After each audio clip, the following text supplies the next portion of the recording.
Olá, hoje nós vamos para mais uma aula de ciências morfofuncionais. Nessa aula de hoje nós vamos dar sequência ao nosso conteúdo de sistema urinário, onde hoje nós estaremos estudando sobre a fisiologia renal. Uma vez que nós conseguimos compreender através da anatomia do sistema urinário, que a função do sistema urinário é exatamente realizar a produção de urina. E a urina ela é produzida como uma excreta, exatamente porque existe em nosso organismo atividades celulares, e essas atividades celulares elas têm como resíduo final muitos produtos metabólicos secundários. E aí esses resíduos eles acabam sendo totalmente prejudiciais para o nosso organismo se os mesmos ficarem em circulação, ou seja, se os mesmos permanecerem na nossa circulação sanguínea. Por isso, o nosso sistema renal, ele consegue então fazer a eliminação dessas substâncias para permitir assim com que o nosso organismo se mantenha em equilíbrio. Mantendo-se em equilíbrio, seria exatamente o nosso organismo conseguir ter a quantidade de substâncias energéticas ideais e conseguir realizar o seu funcionamento sem nenhuma perca ou sem nenhuma disfunção. Uma das principais funções do sistema urinário é contribuir para a nossa homeostase. O que seria a homeostase? A homeostase seria exatamente um equilíbrio que vai existir na nossa condição fisiológica. E esse equilíbrio ele vai permitir com que a gente consiga então sobreviver de forma normal. Dentro da fisiologia renal, nós vamos estudar quais são as principais funções dos nossos rins e como que o nosso rim se organiza, como que é então essa característica anatômica que nós vimos na última aula. Na última aula nós compreendemos as estruturas que formam o aparelho do sistema urinário. Nós vimos que o nosso sistema urinário ele é formado por dois rins. Ligado a esses dois rins nós temos dois uréteres e aí depois nós teremos a bexiga urinária. E como canal de coletor, canal que vai estar realizando a eliminação dessa urina que está presente na bexiga urinária, nós temos a presença da uretra. Nós vimos então que essas são as estruturas que formam o nosso sistema urinário. Mas a parte funcional do nosso sistema urinário, que consegue fazer qualquer modificação, que consegue então realizar a formação da urina, são os nossos rins. Por isso, nós vamos estudar hoje especificamente como que esses rins funcionam. Quais seriam então as funções, as funções renal? As funções dos nossos rins é exatamente realizar o processo de filtração glomerular, realizar também o processo de reabsorção tubular e realizar o processo de secreção tubular. E isso a gente vai ver detalhadamente observando aqui a parte anatômica dos nossos rins. Então, lembrando que os nossos rins, eles terão a função de realizar filtração glomerular, reabsorção tubular e secreção tubular. Nós vamos ver o que seria essa filtração glomerular. Por que glomerular? Por que reabsorção tubular? Vamos ver detalhadamente como que seriam essas características. Aqui nós temos a questão anatômica, como a gente consegue observar aqui nessa representação aqui de um homem, a gente consegue perceber então a parte anatômica do nosso sistema urinário, percebemos então a presença de dois rins, aqui a gente tem o uréter, então são dois uréteres, um ligado a cada rim, e aí ligado ao uréter nós temos a presença da bexiga urinária, que vai estar recebendo a urina que foi produzida através dos nossos rins. E aí, como canal de eliminação, nós vamos ter a uretra. O nosso rim, a gente pode observar nessa imagem ampliada aqui, que ele tem algumas estruturas internas. Então, aqui a gente tem a primeira estrutura que a gente tem a presença do córtex renal, e aqui essa representação com essas sombras aqui mais escuras, nós temos a medula renal. Tanto o córtex como a medula renal é a parte funcional do nosso rim. E aqui a gente tem a presença de tubos coletores, e essa parte aqui que vai dar início à formação dos uréter é chamado de pelve renal. Então, essa região aqui, ela é chamada de pelve renal. É a região que vai receber toda a urina que foi produzida pelo rim e vai liberar essa urina através do uréter, e o uréter vai depositar essa urina na bexiga urinária. Aqui ao lado nós temos uma amplificação aqui bem detalhada. Essa amplificação ela está mostrando exatamente o que? A parte funcional do nosso rim. A parte do nosso rim, as estruturas dos nossos rins que conseguem realizar o processo de filtração, reabsorção e secreção. Então, aqui a gente vai ter exatamente o que? Qual é a unidade funcional dos nossos rins? São os néfrons. Então, a unidade funcional do rim, néfrons, onde os mesmos se localizam. Lembra que eu falei para vocês que nessa imagem que nós temos aqui, a parte funcional do nosso rim é o córtex e a medula? Os néfrons, eles ficam presentes exatamente nessa região aqui, ó, que a gente tem do córtex e da medula. Esses néfrons, eles estão sendo ampliados aqui para a gente ver exatamente como que é a característica de cada um deles. Por que cada um deles? Porque nós temos em cada rim, nós temos 2 rins, mas em cada rim nós temos aproximadamente 1 milhão de néfrons, que são responsáveis em realizar a função renal, que é realizar a filtração, a reabsorção e a secreção. Automaticamente a produção também da urina. E quando a gente fala em filtração glomerular, é porque ela vai acontecer nessa porção aqui do néfron. Essa porção do néfron, ela é chamada aqui, ó, de glomérulo. Então, essa porção que é o glomérulo. Pelo fato do sangue ser filtrado nessa região, nós temos então uma filtração glomerular.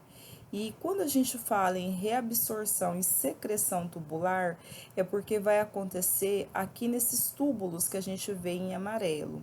Esses emaranhados que nós estamos vendo aqui em vermelho e azul são vasos sanguíneos. Aqui nós temos uma arteríola por onde esse sangue ele vai chegar aqui ao glomérulo, que é a arteríola aferente, é onde o sangue chega no glomérulo para ser filtrado. E na arteríola eferente é onde o sangue sai do glomérulo logo após o processo de filtração. Então, a gente vai ter então a presença aqui de vários vasos sanguíneos ligados a esses túbulos renais para que possa então receber o que será reabsorvido através da atividade renal.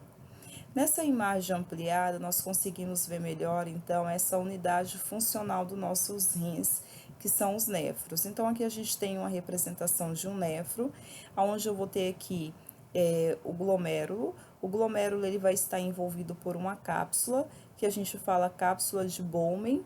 Então, essa cápsula de Bowman, ela vai estar revestindo o glomérulo. Aqui a gente tem a arteríola aferente por onde o sangue chega para ser filtrado, e aqui a arteríola eferente por onde o sangue filtrado vai sair. O que acontece? Como que é a filtração?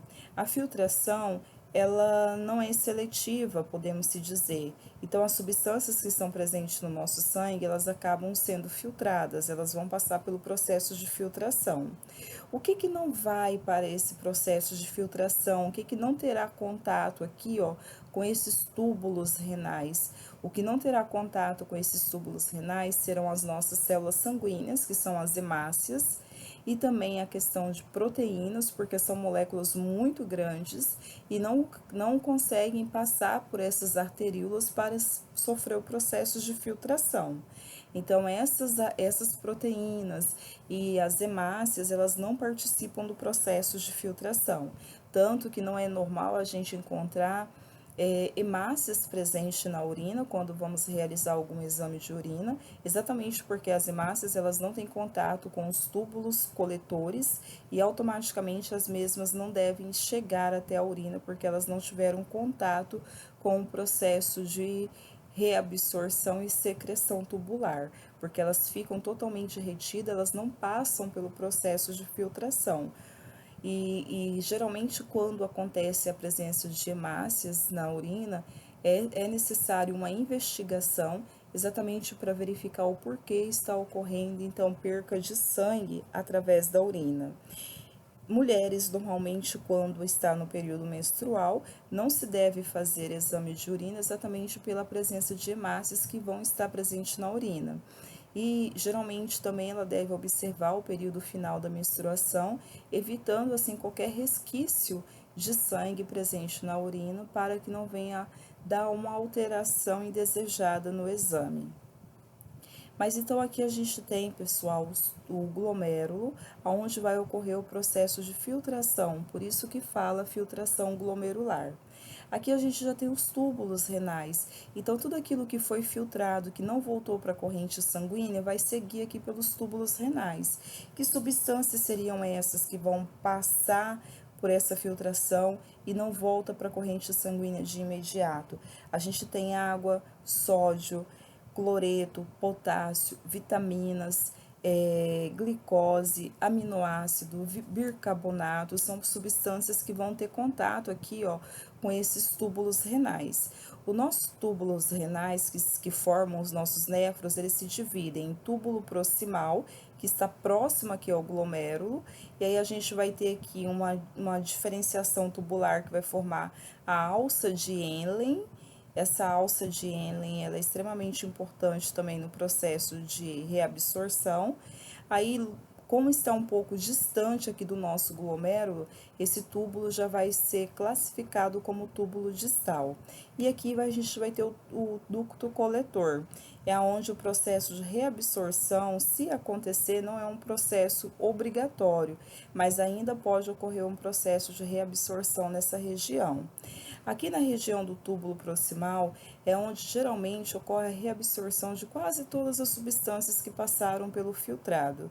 Então, as vitaminas que chegaram até aqui, água, glicose, aminoácidos, essas vitaminas, essas substâncias, elas acabam sendo reabsorvidas e sendo devolvidas novamente às arteríolas.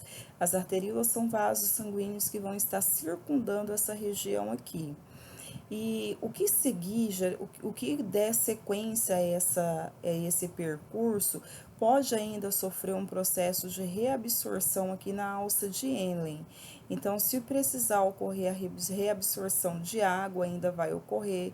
Se precisar ocorrer a reabsorção de outras substâncias, também acaba ocorrendo. E ocorre aqui também nesse túbulo distal. A única região que geralmente a reabsorção ela é facultativa, não é obrigatória, é aqui no ducto coletor. Então, geralmente, o que passa por aqui já está sendo liberado para a formação da urina, ou seja, é algo que vai ser excretado para fora do nosso organismo, porque o sistema renal ele entende que o organismo não precisa dessa substância. Outra coisa que a gente deve observar é que todas as substâncias elas são praticamente absorvidas aqui nessa região do túbulo proximal, desde que estejam em concentrações ideais. Se estiverem em concentrações demasiadas, elas não serão totalmente reabsorvidas, então parte delas acabam sendo liberadas e acabam estando presentes na urina. Como, por exemplo, pessoas que são diabéticas, então pessoas que têm um índice glicêmico a mais de 200 miligramas, e o que vai acontecer? Quando passa de 180 miligramas de glicose no sangue, essa glicose ela não vai ser reabsorvida de forma total. Então, quando chega até 180, 200, os túbulos eles aumentam aumenta a sua atividade para tentar reabsorver de forma total essa glicose. Mas caso isso ultrapasse o valor suporte, que seria então esses 200 miligramas, essa glicose ela acaba não sendo reabsorvida de forma total, onde terá alguns resquício, algum resíduo de glicose presente na urina e que acaba sendo detectado no exame normal de urina. Então aqui, pessoal, a reabsorção e a secreção, elas são totalmente seletivas, ou seja, nem tudo que chegou ali nos túbulos renais, que passou pelo processo de filtração e foi para os túbulos renais, devem ser reabsorvidos na forma total, e nem tudo será secretado. Por exemplo, se a pessoa tem uma taxa de glicose de 180 miligramas de glicose por dia, automaticamente essa glicose ela será totalmente reabsorvida, 100% dela será reabsorvido. Aqui o bicarbonato, 99,9% dele será reabsorvido. Então, algumas substâncias elas acabam sendo liberadas, acabam estando presentes na nossa urina, como por exemplo, a gente vai ter aqui alguns porcentos de bicarbonato, sódio, cloreto, potássio, mas a gente não pode ter em quantidades demasiadas na nossa urina. A ureia é uma substância que ela deve ficar em baixíssima concentração no nosso organismo para que ela não venha atrapalhar as nossas atividades fisiológicas. A alta concentração de ureia pode desencadear vários fatores, como enjoo, mal-estar, dificuldade de respirar. Então, a quantidade que vai ser reabsorvida da quantidade total de ureia, o nível ideal de ureia será de 46,8%, 46,8 gramas ao dia, aonde desses 46,8, apenas 50% deve ser reabsorvido. O restante deve ser excretado, deve estar presente na nossa urina. E a creatinina, a gente percebe que a quantidade dela que é produzida vai ser totalmente excretada. Nada dela será reabsorvida exatamente porque a creatinina também é uma substância residual que é produzida através de atividades metabólicas do nosso organismo, que são totalmente maléficas para as nossas células, que vão comprometer toda a atividade fisiológica celular.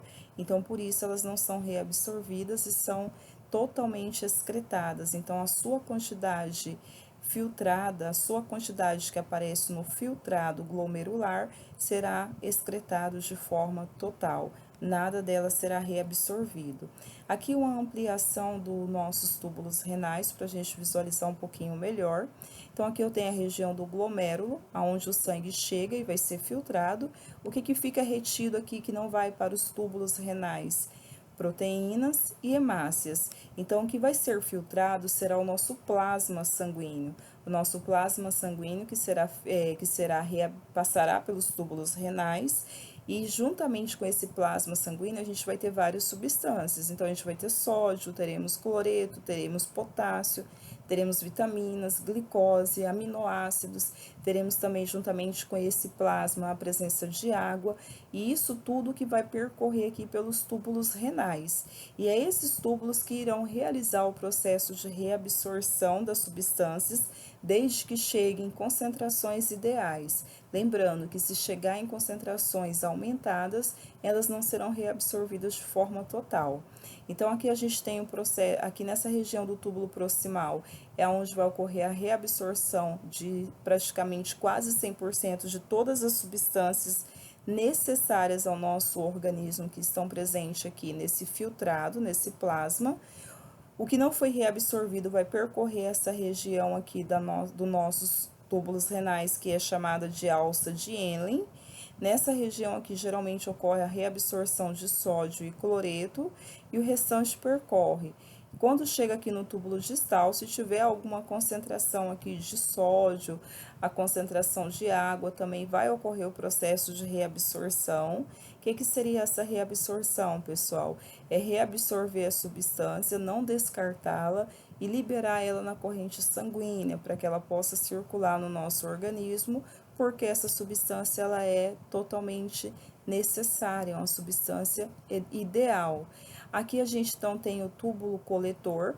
O túbulo coletor geralmente ele vai realizar o processo de reabsorção de água, se necessário, e de ureia também, a quantidade que deve ser reabsorvida lá, os 50%. O que acontece? Nós temos presente nos nossos rins uma glândula, as glândulas suprarrenais, que produzem o hormônio aldosterona. A aldosterona ela age exatamente aqui nessa região do túbulo coletor.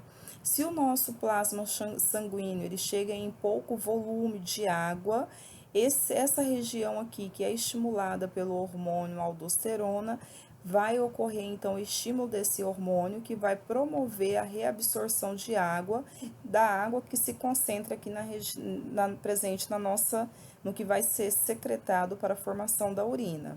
Então, se ocorrer a necessidade de mais reabsorção de água nessa região, vai ser estimulada pelo hormônio aldosterona, aonde vai diminuir o volume de urina que será formado e aumenta o concentrado de substâncias que serão excretadas. E esse aumento desse concentrado de substâncias que serão excretadas faz com que a urina ela tenha uma coloração um pouco mais escura, um amarelo mais escuro, exatamente porque tem pouca água circulando na corrente sanguínea desse indivíduo, chegou pouca água aqui nesses túbulos renais, e essa água ela deve voltar então para a corrente sanguínea para participar então das necessidades fisiológicas do organismo desse indivíduo.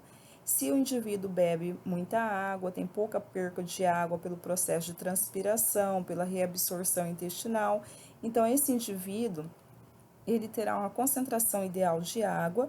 Isso vai fazer com que não ocorra o estímulo do hormônio aldosterona aqui nessa região do tubo coletor, permitindo-se assim o aumento do volume de urina que será formado, deixando-se essas substâncias que serão secretadas juntamente com a urina mais diluídas, e isso faz com que a urina apresente uma coloração um pouco mais clara. Pessoal, seria exatamente isso que nós veríamos nessa aula de hoje, que seria parte da fisiologia renal, que seria a gente compreender como que os nossos rins fazem para realizar o processo de filtração. O que a gente deve lembrar? A filtração ela vai acontecer onde? Ou seja, as atividades fisiológicas que são realizadas pelos nossos rins, elas vão acontecer na parte funcional do nosso rim, que são os néfrons. Lembrando, nós temos aproximadamente em cada rim cerca de 1 milhão de néfrons.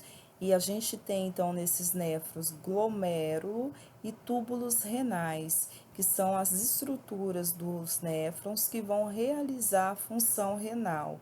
Filtração glomerular, que acontece nessa região aqui do glomérulo, e reabsorção e secreção tubular, que vai acontecer em todos esses túbulos aqui. Reabsorção seria exatamente o quê? Seria com que essas paredes dos túbulos renais vai retirar do filtrado que chegou até eles aqui todas as substâncias que são necessárias, como por exemplo água, sódio, potássio, vitaminas, aminoácidos, glicose, cálcio, bicarbonato, fosfato. Tudo isso vai chegar aqui, ó, vai passar pelo glomérulo, vai ser filtrado e vai ser jogado aqui dentro do túbulo renal. Porém, essas substâncias elas não podem ser descartadas, elas são extremamente essenciais para que as nossas células se mantenham em atividade. O que vai ocorrer? Vai ocorrer então o processo de reabsorção dessas substâncias. Então, esses túbulos renais eles têm a função de fazerem exatamente isso, reabsorver o que é necessário. O que não é necessário, ele permite com que seja secretado e aonde será excretado em forma de urina. Essas, então, seriam as atividades do nosso sistema renal: filtração, reabsorção e secreção. Um rim em condições normais, ele consegue realizar todas essas atividades. Então, a gente consegue observar se um rim ele está normal, principalmente observando esses níveis aqui, ó, de ureia e creatinina presente no sangue. Então, por quê? A ureia, a creatinina não deve estar presente no sangue porque ela não será reabsorvida, e a quantidade de ureia que deve estar presente no sangue é uma quantidade mínima, somente a metade. Então, essas substâncias aqui, elas conseguem indicar para a gente como que está a nossa função renal. Outra coisa também que indica a nossa função renal, como eu falei para vocês, é a presença de hemácias na urina, que a gente, quando vai fazer o exame de urina, pode-se detectar, então, a presença de algumas hemácias. Essas hemácias, elas vão indicar alguma disfunção renal que devem ser investigadas para identificar onde está, então, a alteração que está ocasionando essa presença de células sanguíneas na urina. Então, seria exatamente isso que nós veríamos aqui nessa aula de fisiologia renal, e essa foi a referência que utilizei para estar trabalhando com vocês. Até mais!